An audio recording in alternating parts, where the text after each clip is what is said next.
सपने पूरे करने के लिए घर छोड़ना पड़ता है मेरे दोस्त, क्योंकि घर में रहने से नींद पूरी हो सकती है लेकिन सपने नहीं।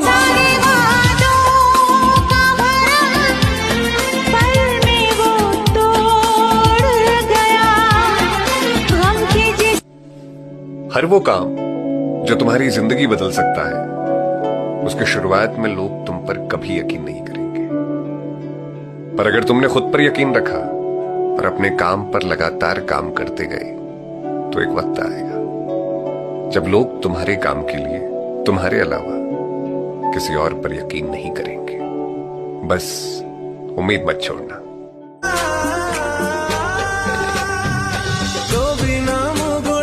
साधा कागजटे हजी गला मोठी तणा कते छाड़ी कह एई